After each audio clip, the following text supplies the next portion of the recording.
Hello and welcome to another episode. We're still continuing with our circuit building. We're still talking about a parallel circuit. Last time I talked about a combined circuit, of a parallel series.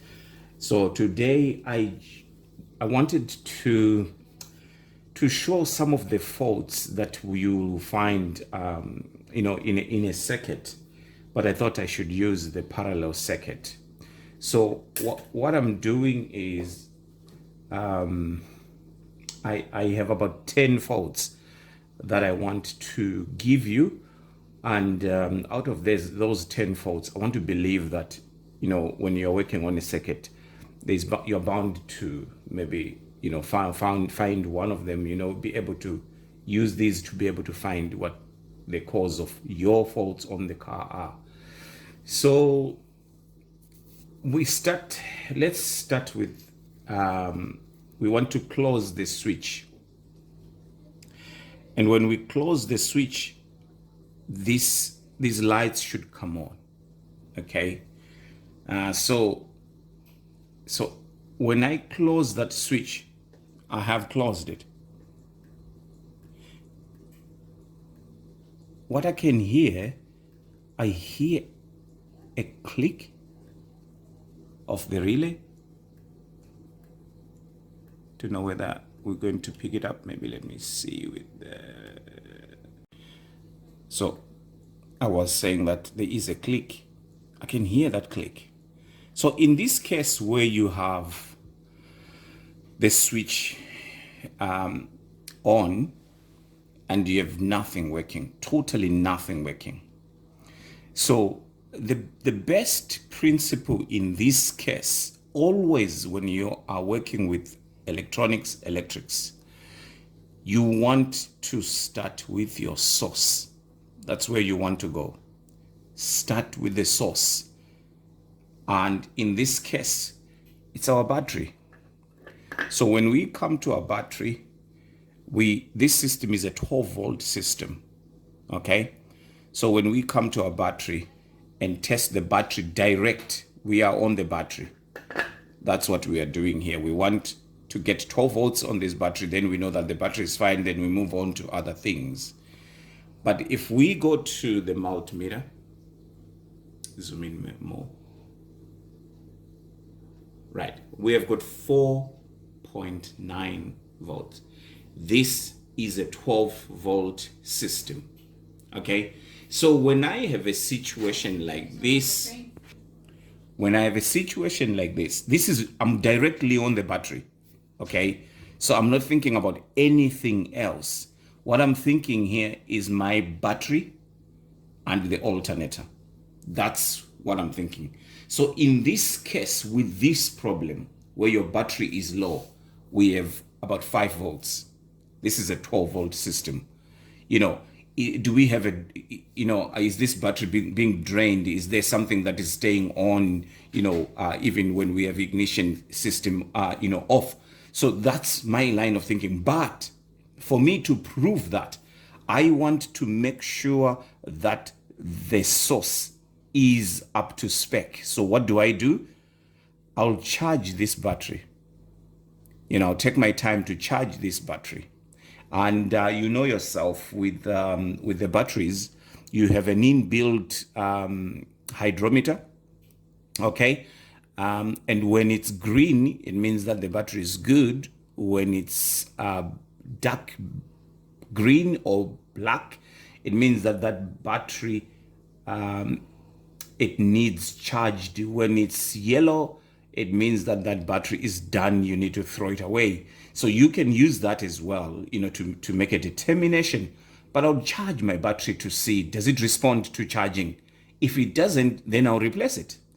But before I move on, then I want to see what caused the battery to go down. Okay? So in this case, we are going to charge our battery and see if it's going to wake up, to 12 volts. I have charged the battery, and our battery is now 12 volts, okay? With 11.9. Our battery is now 12 volts. I'm happy with that. I can now, check the system to make sure that everything is okay. And when I check, everything is working. So it could be the battery that is wrong. But I know that as students, as technicians, as vehicle owners, when we come across some of these electronic problems, we forget to ascertain our battery. That's what you want to do. And please make sure sometimes it's dirty terminals. Those terminals, when they're dirty, they need cleaned. Just clean the terminals. Make sure your terminals are clean and good, tightened properly, and so that everything is secured, properly. But usually I have seen we start to delve into this and that, checking this and that. Now we have another fault here. So I'll close the switch, and still the lights are not coming on. They're not turning on. So what I'll do, I'll go back again. As I said, we check our source. In this case, it's different. Our source is good. The battery is fine. Okay, our power is okay. So what could this be? Okay, so what we need to do then is we can check. As I close this, we come here, we check our pin 86 on the relay. Yes, it's being given power. Okay, there's power on pin 86. Okay, so there is power. Ignition live is going through the coil. So what I'm going to do, when I let go the switch, and you can see that there's no power, which is good. That's what I'm expecting. So what I'm going to do is I'll come here on pin 85. Pin 85 supposed to be my ground. Okay, pin 85 is supposed to be my ground. And when I'm on pin 85 and I realize that the ground, I don't have ground. So what I will do is I'll push that switch there. There's something that I want to teach you here. For you to prove that there's no ground on pin 85, if you notice that pin 85 has got power just like pin 86, when pin 85 has got power just like pin 86. So what is happening here is that this battery live is going through the switch into the relay, through the ignition coil, out to pin 85, and it stops here because there's an open. It can't go anywhere. So our relay is not even clicking. You see, if I go like that, on and off, the relay is not clicking. You hear nothing. Why? Because we don't have ground. And to prove that we don't have ground, pin 85 and pin 86, they both have got power. They supposed to be like that. Pin 85 should not have power, should be ground. So our problem here that we have is that our relay has no ground. So what we need now is to check. There's an open on the ground side of the relay. So what we need now is to follow that wire, make sure that we follow that wire and check the color, and then follow it and see where it's grounded, and then check if there's an open, or if especially an open, because if it was shorted to ground, it should still work. So in this case, it looks like there's an open. All right, so let's do that, fix that problem, and then come back and see if it works. Right, I have fixed the problem. So what I want to do now, I want to see if my ground is working okay. Okay, at the moment, there's no current flow. You can see our meter is sitting there because the switch is not closed. Remember, whenever we closed the switch, there was battery voltage here. So we want to check, can we still get battery voltage on 85? Now that we have fixed and open, that was in this wire here. Okay, let me close this switch. So now the switch is closed. Check now and see what your ground is like. 0.0191. That's our ground.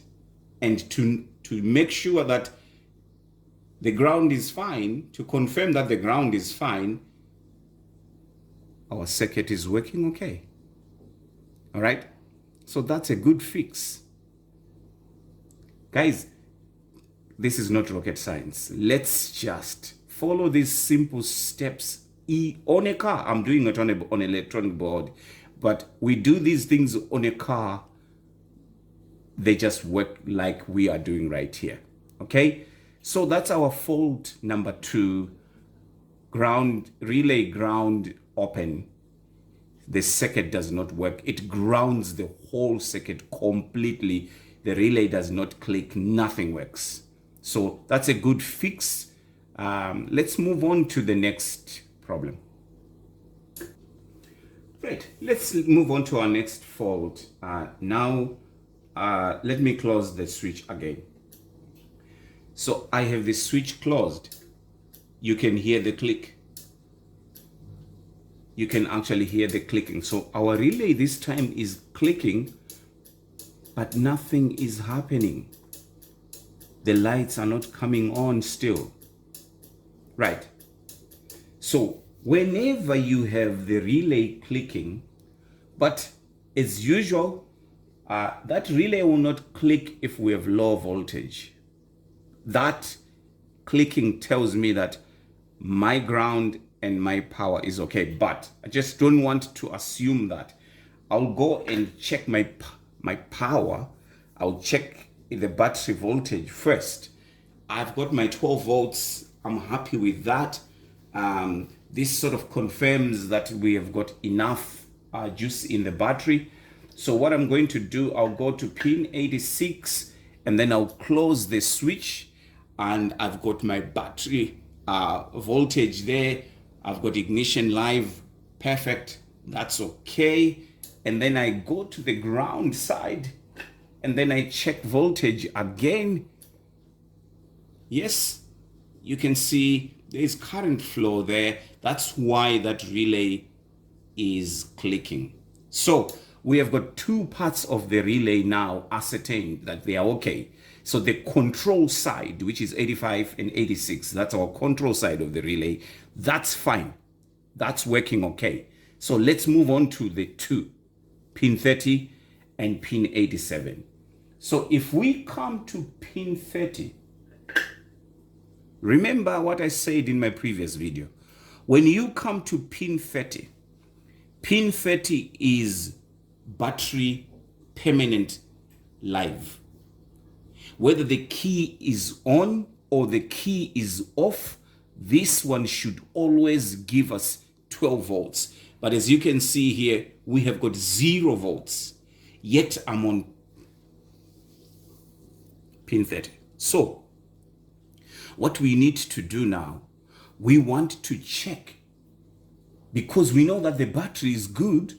We have ascertained that the battery is good. Our battery is good. And we have even found power here. So there's something wrong with our pin 30.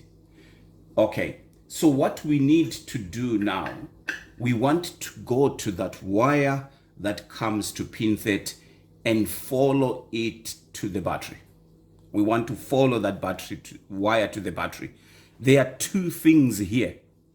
There are 2 things that could be happening here. I hope you have guessed already what they are. 1, we could have an open on the wire. The wire could be open. All right? Or 2, we could have a short to ground, which means this power could be touching ground somewhere and it goes to 0 completely. When that live touches ground, it will go to 0 completely. So in the next videos, I'll be showing you how to test that. But for now, I just want to identify these faults so that you know where faults could be sitting. So let's just go and check this wire for an open, and then also check it to see if it is shorted. All right. So the next thing that we want to do is to go into the loom, follow that wire, and see exactly where it is connected to. But what I know, that end the other end is connected to the battery. It is hot at all times. It is hot at all times. Okay. You may have to check. You may have to check the fuse. It may be fused, but whether it's fused, it is coming straight from the battery. So you may want to check your wiring diagram and make sure that this wire is not fused. Okay. If it is fused, then you check your fuse and make sure that your fuse is okay. Right. So when we want to check for an open, we select resistance or ohms. Okay, we select ohms. Right. So we go to one side and then also go to the other, like that. Or maybe let me just do it this way. It's cleaner that way. Look at our meter. Okay, let me do this. I want you to watch. Let's watch the meter. So we have infinity there. I haven't connected. Then I connect. You watch what we'll do as soon as I connect.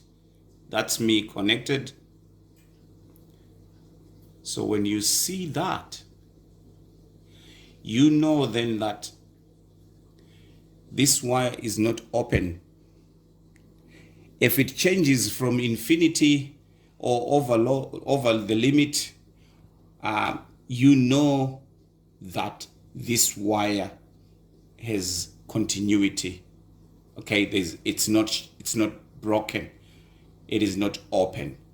But the problem with this kind of checking for an open, you could have just one strand that is just holding. The other strands could be cut. Still, when we do this, it will read, but the moment you put power on it, it shows high resistance and it doesn't work. All right, be careful. I'm just giving you tips here. Right. So on the other side, when you have a wire that is shorted to ground, so what you do, you disconnect it on both ends. Okay, disconnect it on both ends, and then tap into one side, one end, with one of your probes still on resistance. And then what you want to do, you want to go to ground, because we are assuming that as this wire is moving about, maybe it is touching ground somewhere. Okay, as this wire is weaving through the loom, maybe it could be touching the chassis, the body of the vehicle, and then it gets grounded. All right. So what we do then, we disconnect it both sides, and then we tap into one of the sides and go to ground. If we have over limit like that, it means that this wire is not, listen to me, it is not shorted to ground. It's not short to ground. It is okay. But if this wire was short to ground, I'll show you what you'll see. If that wire was short to ground, you look at the meter there. If it was short to ground, that's what you're going to see. Okay? That's what you're going to see. So if you tap onto one side and then tap onto the ground, or battery negative or chassis or anywhere where you can find good ground, and then you see that, you see continuity there, then you know that this wire is shorted to ground. Okay? So let's fix this problem now that I've shown you both. Right.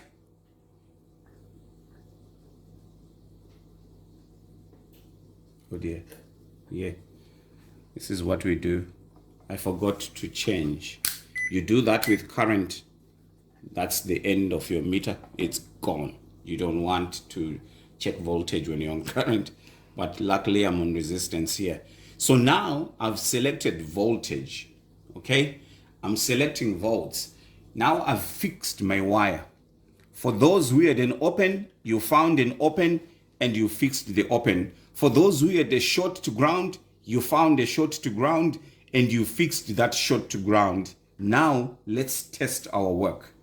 So we said we don't care about the switch. We don't need the switch. This is always live. So let's prove it. Without the key on, bingo. We have live. We do have power. So now that we have power, now that we have fixed this fault, let's go and see if that was causing, that's what was causing this circuit not to work. So now we go. There you go. Perfect job. Oh, this, I'm telling you, this puts a smile on a technician's face. When you can do things this way, I tell you, it gives you that satisfaction. You know, I was saying to my friends, sometimes you forget about pay rise. You know, whenever you fix cars like this, especially electronic stuff, you so much enjoy it, you know, when you get this jigsaw puzzle sorted. And it gives you a lot of motivation as well. So brilliant. Job well done. Third fault that we have fixed together. We have another fault here, and we want to investigate and see what's happening. When I close the switch, all the lights are not working. Okay, there's no current flow. As you can see, even on our amp meter, there is nothing. So what we want to do is we want to test now and see where the problem is. So another problem that is causing the circuit not to work, the lights are not coming on. We have no lights at all. So as usual, let's check our battery and see if our battery is fine. Our battery is okay. So in this case, it's not the battery. So we want to move on, and then we come to our relay here and see if it is powered. So when we go, I've closed the switch. Our relay is showing 0.1 volt. Okay, there's no voltage at all. What does that mean? That means that this relay is shorted to ground. Okay, the power side of the relay is shorted to ground. That's why you find when I close this side, we have 0 volts. When I come this side, we have 0 volts. So our relay, our terminal 86 is shorted to ground. We need to follow that wire and see where it is shorted to ground. Okay? So in this case, I'll show you what I did. Okay?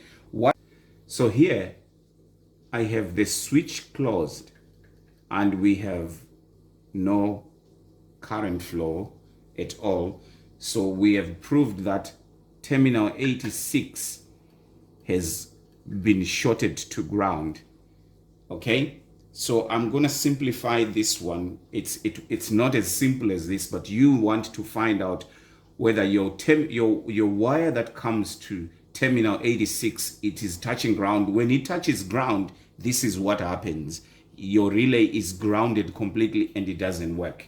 So in this case, what I did, I just joined my ground here and my power.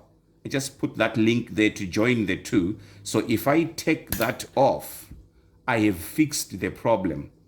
I have removed the short between these two, terminals. So if I come here now and close the switch, this is going to work and I'll get my power. So you can see simple circuit problems that can cause serious issues, serious inconveniences. Okay? I have the fifth problem. So if I close the switch, you can see that the lights are not working.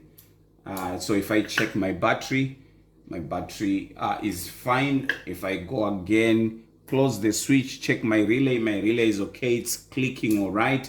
So if I come here, check the permanent live on the relay, it is working fine. So if I come here to pin terminal 87, will only show me power if I close the switch. So here I close the switch, then there is power. So my relay is working 100%.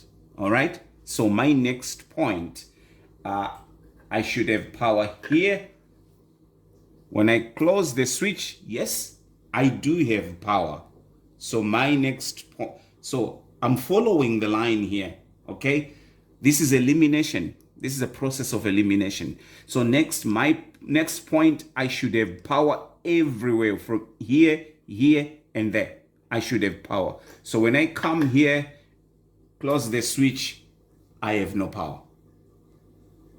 Go there, no power. Go here, no power. So come here, there is power. So there is a problem between here and there. So it is, as we can see on the board, it's easy on the board to see. It's an open. So we have got an open on the power side. That's what we have. Okay. So where we have an open, and I say that when we have an open, if you go on a wire that tap on one side and also tap on the other side, if there's an open, it should read OL. Okay, your wire should read OL, or it will just show you 1. Some of the multimeters will show 1. Okay, it will just show 1. So we had an open there. So we have fixed our open by putting that link back. But for you, when you are working on a car, it's not as simple as that. You have to diagnose that wire and make sure you check it for a short. But if that wire was shorted, it would ground everything. So we are looking specifically here for an open because everything else is working up to here. All right. So in this case now, we have fixed the open. It's now working. But I want to show you something here. All right. Let me show you another open. This is another one. All right. At a different point. Let's see how it manifests itself. This is an open still on the live side, but at a different point. If we go, look what happens. We have one light that is working. The other two are not working. When we had an open here, no light was working. So it depends on where the open is. All right. It depends on where the open on the live side is. In this case, only one on bulb is coming on. All right. So we can have a scenario. We can have a scenario where we have 2 bulbs that are working and the other one is not. Okay. So it depends on you want to follow. You want to do your tests and follow. Last time we had no power here. Now we have. Now when we come here, we have power. When we come here, we have power. Then we come here with an open. Okay. So there you go. That's the open on the positive side. That's what it's going to do. It could be even this side. It could be the switch. It could be the switch itself. It may be faulty. You close the switch closes but nothing flows to the relay, then once you close the switch when your battery is okay, and then you come here, you get nothing when your switch is closed, then you know that it is the switch that is fault. All right. So let's go on the ground side, right? Let's look on a scenario on the ground side. It will repeat the positive side. So if we have an open here, right, and we close, look what happens. Two lights are going to work, right? So we fix that. We have an open there. The other light is not. It is the particular light that is open that is not going to work. But, so let me just follow this so that we don't cause confusion. Okay? Two bulbs are working, the other one is out. So, have you noticed one principle here? With a parallel circuit, you can have one branch not working, or you can have two branches not working, but the other one will work okay, no bother. Why? Because they are different. It has got its power and ground, okay? It doesn't depend, its power or ground doesn't depend on this one, all right? So this one will work. There is a difference there with a series. You see when I demonstrate this on a series circuit. So in this case, I wanted to prove that principle that what happens to this branch does not affect the other branch. So like this one here, it's not affecting this one, neither that one. So they are independent from each other. All right? Okay. So let's do it this way. I said it depends where your open is. If the open is here, then everything else goes out. You see that? So you want to look at a point where the ground is common to all three. Okay? All right? So from here up to the battery here, if we pull any of these, all the lights will go out. All. Even if I come here, all the lights will be affected. It's now different from pulling that one there. Please take note of that. This is interesting. All right? So that's a short, dealing with a short, with an open on the power and on the ground side. All right? So the other problem that we may have is, look, we may have a bulb that is out. We may have a bulb that is out. So you want to investigate, do I have power here? Yes, I've got power. Do I have ground? You do. So you know that your bulb is not working. Okay? It could be a simple case of a bulb. So whenever you are dealing with lights, please check bulbs. It's one of the things that you want to ascertain before once you ascertain your battery voltage, check your bulbs and make sure that they are working okay. Okay? So that's faulty bulbs discussed. Okay? So we can have, let me show you something here. We can have, let's say we have, let me do this here. Let me see. Right. What I've done here, I have put a resistor on the power side. Okay? So now we have 100 ohms of resistance that we don't need in the circuit. What could cause that? Rust could cause that. A power cable that is not properly secured, okay? That could cause that. So we have high resistance. So now we have got 100 ohms that we don't need on the power side. And if I close the switch, we have no, my relay is clicking, which shows that it's healthy. So to save time, I can check for power right here because I can hear my relay clicking. Is it working? Yeah, it's working. I can see that.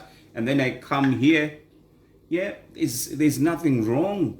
Then I come here, I have 0.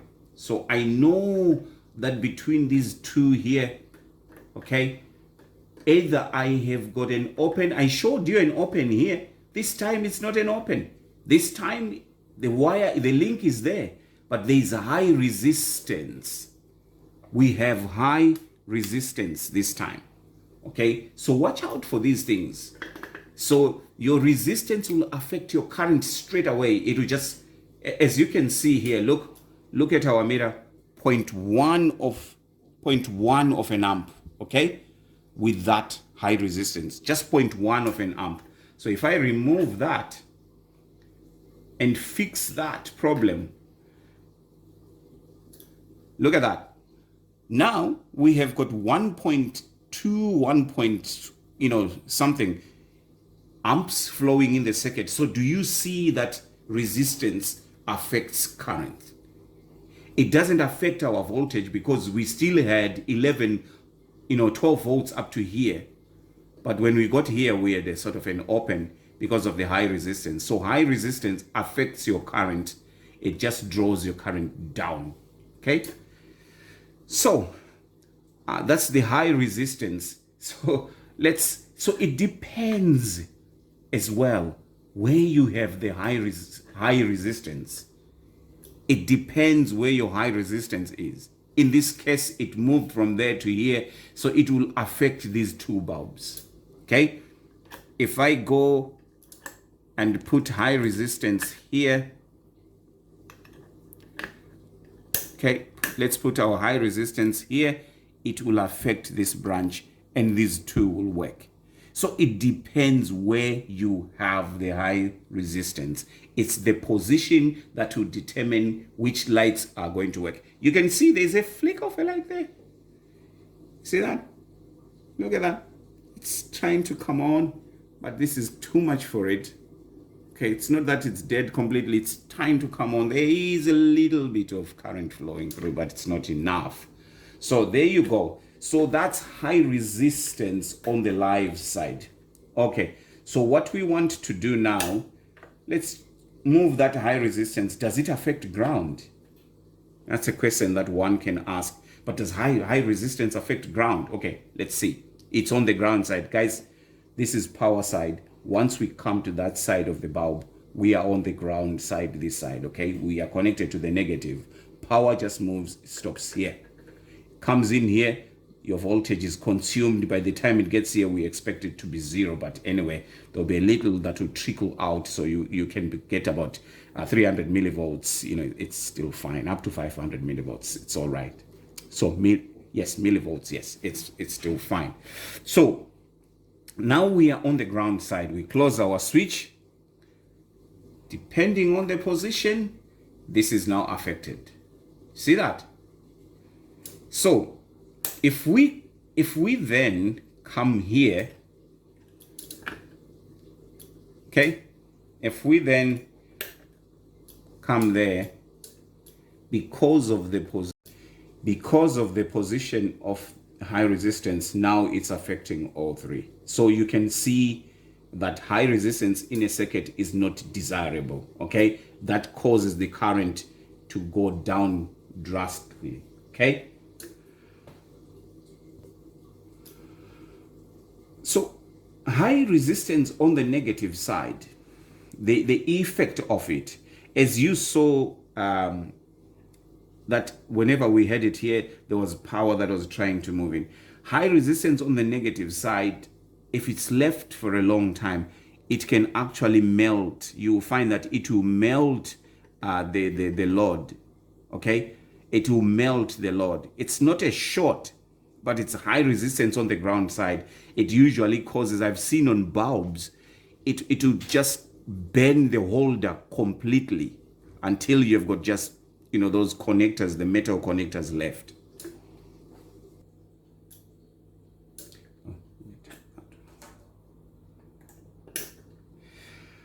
So I've shorted ground to ground here, okay? I've shorted ground to ground here. Let's see the impact of that. To be honest with you, it's nothing, okay? So what happens is, to to show you that it's nothing. If I pull that, it doesn't affect that bulb. If I pull these two, it doesn't, because that bulb its ground was coming this way, but now because the ground is shorted to that, it can use this path here and share the ground path with this one here, and it still works. So your ground to ground will, you will not notice it. You will not even know. You see, as you can see it, you will not know. All right, that's your ground to ground. Right. Sometimes we will have a circuit that is working fine like this. Then we have got a short power to power. Okay. I want to show you that if we have permanent live shorting with an ignition live on the circuit, this is what is going to happen. Remember, this is our permanent live that's state from the relay. So I just want to show you this. Look at that. Permanent live is now shorted to ignition live. I haven't even closed the switch. Okay, I haven't closed the switch. Nothing. There's no current flowing in the circuit, but the bulbs are on. You find the lights are staying on all the time. Okay, you without the ignition, you can actually take the ignition out. It's, well, I hope you enjoyed these faults and how we solve them. I hope this will be of a benefit to someone. This is how we diagnose faults. These are the main faults that we find on a car. I know it's on a circuit board, but this is what happens with a car. So please remember to subscribe and to click the notification bell, and please give us your comments as well. It's so helpful to hear from you. And also, if you can click the like button and support us. We are just a new channel. We need your support. We will try and give you the videos that we know that will help you in the everyday, on a day-to-day, working with cars. I thank you.